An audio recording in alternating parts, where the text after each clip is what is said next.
Good morning Himachal. तो आज तारीख 14 जून वर्ष 2025 दिन शनिवार। तो पेश हैं आज सुबह के मुख्य समाचार। मनाली लेह मार्ग पर जिंग जिंगबार के पास नाले में आई बाढ़, 1500 पर्यटक वाहन फंसे। मनाली लेह मार्ग पर शुक्रवार को जिंग जिंगबार के पास नाले में बाढ़ आने से पर्यटक वाहन घंटों फंसे रहे। बीआरओ इस नाले में पुल बना रहा है। शुक्रवार 5 बजे नाले में बाढ़ आने से बीआरओ को भारी नुकसान हुआ है। बर्फ देखने बारालाचा दर्रा पहुंचे पर्यटक वापसी में नाले में आई बाढ़ में फंस गए। सूचना मिलते ही बीआरओ की टीम पतसेड़ से जिंग जिंगबार पहुंची और सड़क बहाली का कार्य शुरू किया। रात 9 बजे सड़क बहाल हुई, जिसके बाद सभी पर्यटक वाहन मनाली की ओर लौट गए। बीआरओ कमांडर कर्नल गौरव ने बताया कि जिंग जिंगबार के पास नाले में पानी बढ़ने के कारण वाहनों की आवाजाही प्रभावित हो गई थी। सड़क को बहाल कर दिया गया है और सभी वाहन अपने गंतव्य की ओर रवाना हो गए हैं। हिमाचल में ड्रोन उड़ाने पर बैन। केंद्र सरकार के नागरिक उड़ान मंत्रालय ने हिमाचल प्रदेश सहित 9 राज्यों और केंद्र शासित राज्यों में ड्रोन उड़ाने की गतिविधियों पर प्रतिबंध लगा दिया है। भारत पाक सीमा पार से भारतीय क्षेत्र से अनाधिकृत ड्रोन देखे जाने और घुसपैठ की कई घटनाओं की रिपोर्टों के संदर्भ में इन राज्यों में ड्रोन उड़ाने की गतिविधियों में केंद्र नागरिक उड़ान मंत्रालय ने प्रतिबंध लगाने के आदेश जारी किए। केंद्रीय नागरिक उड़ान मंत्रालय के निदेशक प्रकाश शर्मा ने इस बारे में आदेश जारी किए हैं।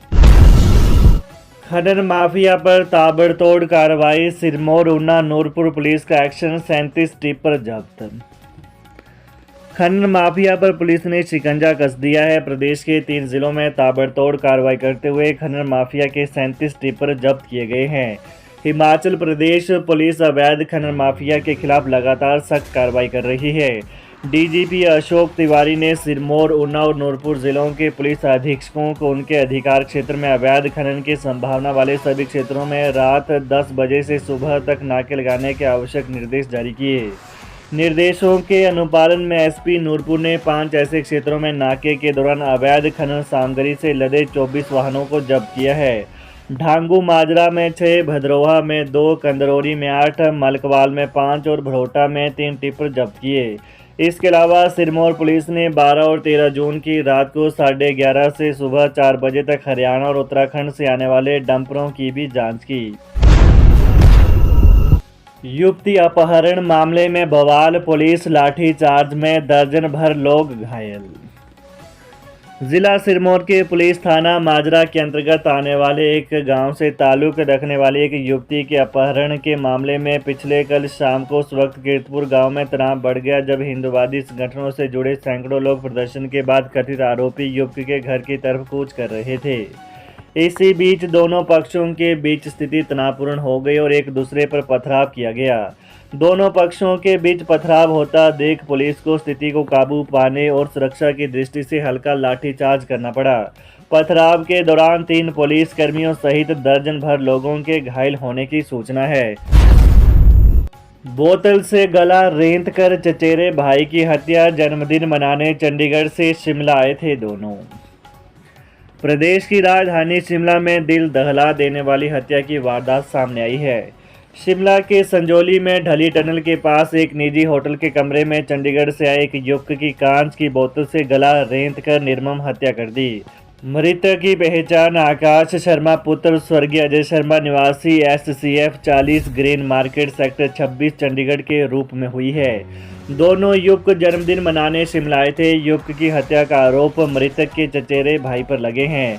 आरोपी युवक भाई के साथ होटल के उसी कमरे में साथ ठहरा हुआ था। पुलिस ने शव को कब्जे में लेकर पोस्टमार्टम के लिए भेज दिया है। वहीं आरोपी मौके से फरार हो गया है। पुलिस थाना ढली में होटल के रिसेप्शनिस्ट मनीष ठाकुर ने बताया कि 11 जून रात 8:30 बजे के करीब आकाश शर्मा पुत्र स्वर्गीय अजय शर्मा व अर्जुन शर्मा पुत्र अनिल शर्मा निवासी मकान संख्या 35 main market sector 10 Panchkula Haryana hotel में ठहरे थे। 13 जून को सुबह उसे एक अज्ञात नंबर से फ़ोन आया, जिसमें बताया गया कि उपरोक्त दोनों व्यक्तियों के मोबाइल फ़ोन बंद आ रहे हैं। होटल में देह व्यापार का भंडाफोड़, 7 लड़कियां रेस्क्यू, 2 लोग गिरफ्तार। पीर निगाह के समीप एक होटल में देह व्यापार के रैकेट का पुलिस ने भंडाफोड़ किया है। पुलिस ने संबंध में होटल के रिसेप्शनिस्ट सहित 2 लोगों के खिलाफ विभिन्न धाराओं के तहत मामला दर्ज कर गिरफ्तार कर लिया है, जबकि 7 लड़कियों को भी रेस्क्यू किया है। एसपी अमित यादव ने बताया कि सीआईए इंचार्ज मस्तराम पर आधारित टीम को गुप्त सूत्रों में सूचना मिली कि उक्त होटल का रिसेप्शनिस्ट होटल के कमरों को वेश्या गृह के रूप में प्रयोग करवाता है तथा लड़कियों को कुछ पैसों का लालच देकर अवैध देह व्यापार के लिए इस्तेमाल व उत्प्रेरित करता है। इसी होटल में खुद वो लड़कियों से देह व्यापार करवाकर जीविका यापन करता है, जिस पर इंस्पेक्टर मस्तराम ने पुलिस कर्मचारियों के साथ मौके पर रेड करके होटल से 7 लड़कियों को रेस्क्यू किया और 2 आरोपियों दीनानाथ व रवि कुमार को गिरफ्तार किया है। विपक्ष नेता जयराम ठाकुर बोले, मुख्यमंत्री प्रदेश में घूमकर हवा में बांट रहे सरकारी नौकरियां।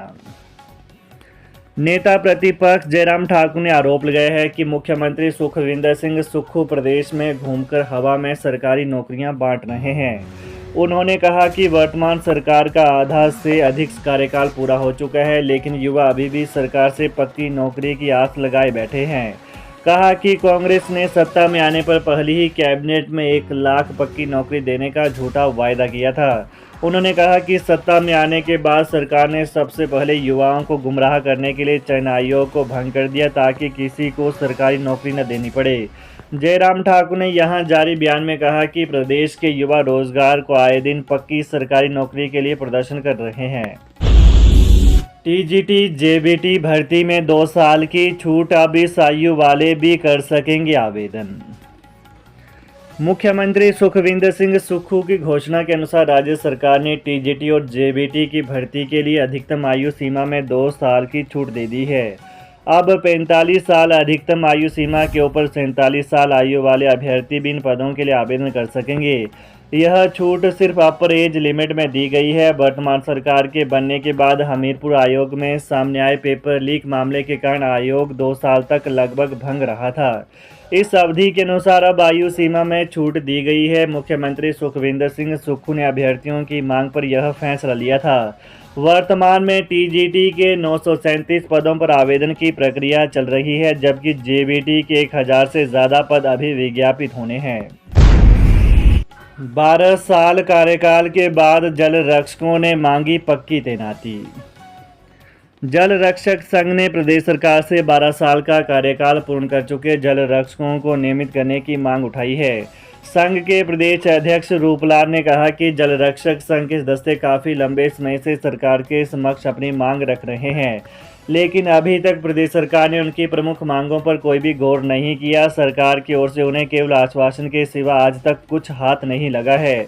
रूपलाल ने कहा कि भारी बारिश, बर्फबारी या प्रदेश में आज तक कोई भी आपदा आई हो, जल रक्षकों ने हमेशा सरकार के साथ कंधा से कंधा मिलाकर कार्य किया है। उसके बावजूद उनकी प्रमुख मांगें आज तक पूरी नहीं हुई है। उन्होंने कहा कि जल रक्षकों की प्रमुख मांग जो जल रक्षक 12 वर्ष का कार्यकाल पूर्ण कर चुके हैं उन्हें रेगुलर किया जाए। इसके अलावा अनुबंध पर आने की अवधि को 12 वर्ष से कम करके 8 वर्ष किया जाए तथा उन्हें पूर्ण रूप से जल शक्ति विभाग के अधीन किया जाए। संघ ने सरकार से आग्रह किया कि आने वाली कैबिनेट में जल रक्षकों को रेगुलर करने की अधिसूचना जारी की जाए। तो ये रहा सुबह की प्रमुख खबरों का विश्लेषण। ताज़ा खबरों को जानने के लिए चैनल को सब्सक्राइब करें। धन्यवाद।